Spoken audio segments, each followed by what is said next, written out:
In ancient times, when the people of Israel were surrounded by powerful enemies and suffered under the oppression of foreign nations, a woman rose like a beacon of light in the midst of darkness. Her name was Deborah, and her story is a testimony of courage, faith, and leadership.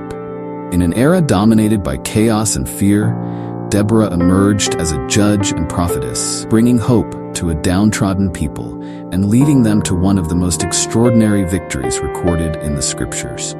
Prepare to learn about one of the most inspiring stories in the Bible. Long ago, in a land devastated by fear and oppression, lived Deborah, a woman chosen by God to guide the people of Israel. She was not an ordinary leader. Deborah was both a judge and a prophetess, known for her wisdom and authority. Seated under the palm of Deborah, in the heart of the mountains of Ephraim, she resolved disputes and led the people to seek the Lord amidst their tribulations. At that time, the people of Israel were being cruelly oppressed by King Jael of Canaan, whose army commander, Sisera, terrorized the tribes of Israel with his 900 iron chariots. For 20 years, the Israelites groaned under this oppression, unable to resist.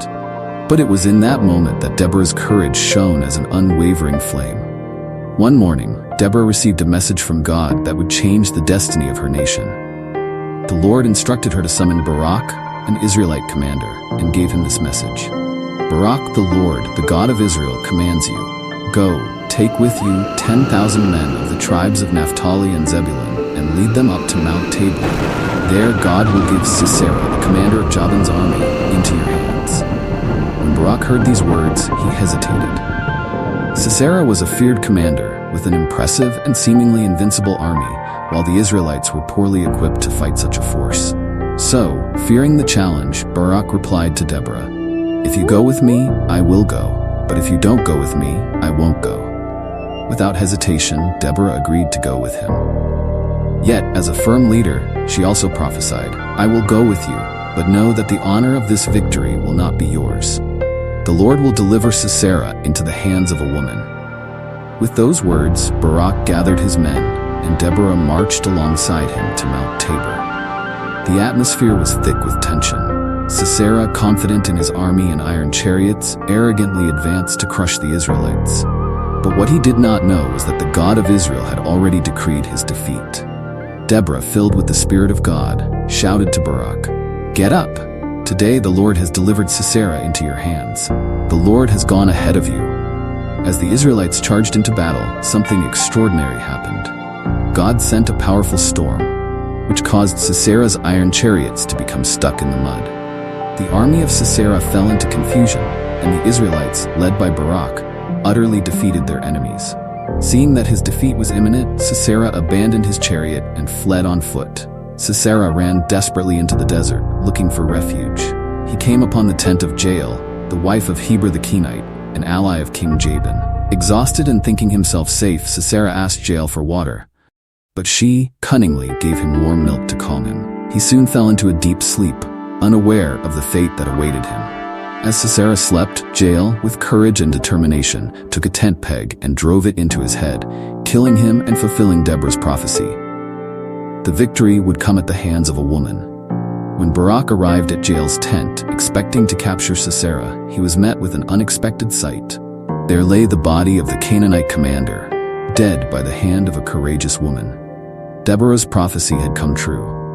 The honor for Sisera's death would not belong to Barak, but to a woman who had chosen to act with justice. The news of Sisera's death quickly spread, and the Canaanite army, now leaderless, completely collapsed. The Israelites, emboldened by their victory, pursued the remaining soldiers and secured a complete triumph. The oppression that had lasted for 20 long years was finally over, and Israel could finally breathe in freedom. Deborah, along with Barak and the leaders of Israel, sang a victory song, known as the Song of Deborah, a hymn of praise to God for the miraculous deliverance. The song celebrated the courage of the warriors of Israel, but above all, exalted the glory and power of God, who had intervened supernaturally to save his people. Awake, Deborah, awake, the people sang. And Deborah, with a heart full of gratitude, responded in praise to the Lord, acknowledging that without him, none of this would have been possible. The story of Deborah teaches profound lessons about leadership, faith, and courage. In a time when few believed in victory, Deborah trusted fully in God and did not fear to act. She not only inspired the commander Barak, but also all the people of Israel to rise against oppression, even in the face of an enemy that seemed invincible. Deborah's message resonates even today. God can use any of us to accomplish great things, regardless of our position, gender, or circumstances. Even when fear tries to paralyze us, we must remember that with God, we can face any challenge. May Deborah's courage inspire us to be bold in our faith and to trust that God is with us in every battle. This narrative preserves the power and intensity of the original story, emphasizing the emotional and spiritual depth of Deborah's leadership and how her faith in God led to the liberation of Israel. Hi guys, did you enjoy this incredible journey through the creation and story of Deborah's? If it impacted you as much as it did us, don't forget to leave a powerful like.